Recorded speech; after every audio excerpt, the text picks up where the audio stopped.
Hey, I'm Pastor Quincy Wheeler from Cuyahoga Falls Church of the Nazarene, and this is our video study guide to episode 2 of season 1 of The Chosen. Remember, you can find The Chosen TV series on the Chosen app, and all the episodes are also available on YouTube up until now, but future episodes will be released only on the app. So at the beginning of episode 2 of season 1, we have this flashback scene to 948 BC. And what we have here is a Jewish community around the Sea of Galilee. And it describes this place as Chinnereth, which is the older word that you find in the Old Testament, the Hebrew scriptures, for the Sea of Galilee. And this time period is during the reign of King Solomon. So the kingdom of Israel is about as united as it's ever been. And the idea is that you have folks who are really following along with God's laws and trying to live by them. And here they're around the Sea of Galilee. So we know that Jesus himself does ministry with the Jewish people around the Sea of Galilee for most of his life. So it's kind of a neat connection that they're drawing here. We see the celebration of the Sabbath and the children, their involvement in that. We see Proverbs 31, the woman of valor, the woman of virtue, as well as the traditional Sabbath blessings as people of Israel are together to celebrate their family, being the chosen people and what that means, and the God who has chosen them and wants relationship with them. From here we go to a scene with Matthew and Quintus, and Quintus is the praetor, the Roman overseer of Capernaum, this region of Galilee at this time, and Matthew is there with a centurion, and he has something he wants to bring up before the praetor. Matthew, he's devoted to this concept that he has to do his job and has to do it right. Quintus learns to respect that to some degree and realizes that there's some value in the way that Matthew approaches things, and that he kind of thinks Matthew maybe has some loyalty to the Romans that might kind of help him accomplish the goals that he has for his ruling in the Jewish community. Then we go to a scene in a tavern. We have Peter and Andrew. We see the conflicts that are happening there. Is Peter going to fulfill this obligation that he has to Quintus? Is he going to have to kind of betray his countrymen for this to happen? Peter's justifying his mind. Andrew's not comfortable with it. I like the little reference here to Absalom, who is David's son. You can read about his story in 2 Samuel. And also I like the little reference to John being maybe too young to be in the tavern.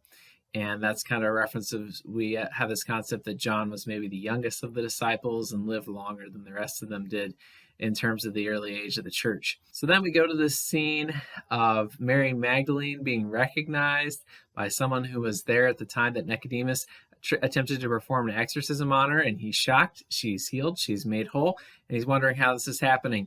And so Nicodemus is the one who gets credit for this exorcism, even though he's skeptical of how this happened because he didn't see any change and he had given up on her, on Lilith, as he knew her, who we now know as Mary Magdalene, being healed from this exorcism. It was beyond human aid, he said. So at this point, Nicodemus becomes dedicated to seeing what went on. Now, you'll notice in the scriptures, there are several times that Jesus' ability to heal people and cast out demons receives special scrutiny of what authority he's using to do it, because in those days, religious leaders had specific instructions as to how they were supposed to exorcise demons, and there were only really those who were especially trained in the scriptures and in spiritual practices of how to make this happen. So it was something that really stood out in their community, and they kind of bring that out in the show. When Nicodemus finally catches up with Mary, there's this beautiful scene, and you really have to catch this whole scene. These wonderful words of Mary giving her testimony to Nicodemus and telling him about who Jesus is and what he's done. And we see that Nicodemus is open to hearing about this, which separates him from a lot of those around him. And I like the touch of Mary bringing her shawl up over her head as soon as she learns that Nicodemus is a Pharisee. We have that reflection of the idea that the Pharisees are meant to impose religious order on people, and so she's aware of that. But Nicodemus says, hey, that's not what I'm interested in here. I'm interested in understanding a movement of God. There's a great scene in this episode between Nicodemus and his wife again. They're looking at a decoration, a rug, and Nicodemus says that this is a Hasmonean rug, which reminds us and he gives this explanation to his wife of the period in Jewish history that we know as kind of the intertestamental period, where between Malachi and Matthew, our Bibles don't have books between there. But if you look at a Bible with the Apocrypha, you'll discover that there's First and Second Maccabees, which talk about the era that Nicodemus is referencing here. A people of Israel who stood up to a false and foreign king and said, hey, we're not going to worship the way that you want us to worship. We're going to be faithful to our God, and overthrew that government so that they could be faithful to God and cleanse the temple. They're amazing stories. If you haven't read them, I really encourage you to read them, and you can understand a little bit about more about Jewish history and about some of their religious celebrations, which are an integral part of what Jesus is entering into here. He's entering into a time where people also believe that the Roman government needs to be overthrown, and the people of Israel need to be restored to a right way of worship. There's an interesting part here, though, where Nicodemus says, well, who is suppressing worship now? I'm afraid I know the answer. And that's kind of an interesting thing for him to say, because I'm not quite sure what he's referring to here. I don't think he's referring to the Romans suppressing worship. I think he's saying that, hey, our religious order and structure is not really bringing people into worship the way that it's supposed to, not really bringing people to an encounter with God that transforms their lives. And I think he's thinking back to the experience that he just had with Mary, that Mary had a true experience of God that Nicodemus wasn't able to bring her. So I like how the show is kind of showing Nicodemus' development in terms of his understanding of what movement of God is happening. There's a great little part here, too, where someone comes into the dinner at Nicodemus and his wife's house and whispers to his wife, seat me at the head of the table. And that reminds us of Jesus talking about how, hey, if you're following after me, you understand the person who's last is first. So when you go to the table, don't look for a seat at the head of the table. Look for a seat at the lowest spot, so then the host can recognize you there and recognize your humility, which illustrates, hey, that's who we're meant to be as followers of Jesus, servants to the world around us, not looking for our own gain. So then we go to this scene of Mary Magdalene hosting a Sabbath at her house, and we're going to flash back and forth between Mary Magdalene's house. We're going to flash to Nicodemus and his wife and the Sabbath that they're hosting, and then to Matthew's family, and Matthew being outside of the Sabbath fellowship with his dog, unable to join. And also Andrew, Simon, and Eden, Simon's wife, as they celebrate the Sabbath. And as Simon sneaks out to go back to fishing and actually, of course, to connect with Quintus to hopefully find those who are illegally fishing and turn them in. So that's the scenes that we have here flashing back and forth. Now, I love how these scenes demonstrate the importance of the Sabbath for God's people.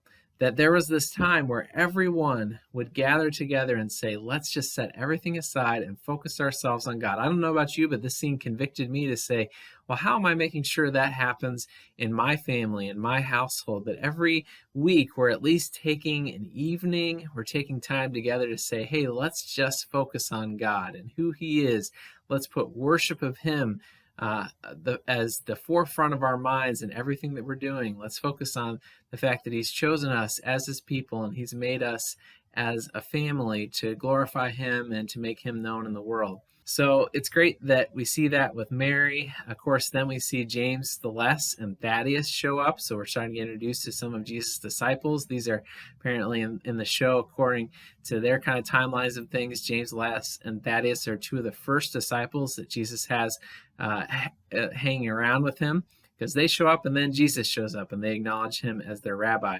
And of course, we have these funny little moments with Barnaby, who's kind of a character, and Shula, who's blind. And Barnaby references the idea of, well, can anything good come from Nazareth, which appears to have been a proverb of those days, a way to say, like, hey, Nazareth is kind of a place that's pretty close to the Gentiles area. It's not really a place of great repute. But Jesus comes from there, and so that's a reference the show's making here. And we see Nathaniel, one of Jesus' disciples, reference this later on. So Jesus shows up unexpectedly. He encourages Mary to continue with the Sabbath, leading the Sabbath prayers. And Mary brings us back to Genesis chapter 2, where God brings His people, all of His creation, before Him to worship Him. And in fact, that's the whole concept of the beginning of Genesis, is that God is setting up the world as a place for Him to be worshipped. The whole point of Genesis is not to say when and where and how everything happened, but why. We were created, our earth was created as a temple for God to be worshiped, and we as human beings were created to be his priests. And so that concept's really brought out here in this episode. And I love how they go back and forth between all these different houses, seeing how everyone in each of those places is dealing with God and what he wants from them. So this wasn't one of those episodes that had a ton of biblical references that I could pull out for you, but I hope this video started to show you some of the depth of Jewish traditions that are being brought into this show to help us understand where Christianity came from. And the thing that really struck me was just this idea, not only of Mary's testimony of, hey, Jesus changed everything about my life and I'm going to know him for the rest of my life, but of how a people who set aside time every week together as a people to worship God, to know him and to serve him, are set up in a place where he can speak to them and show them something about himself.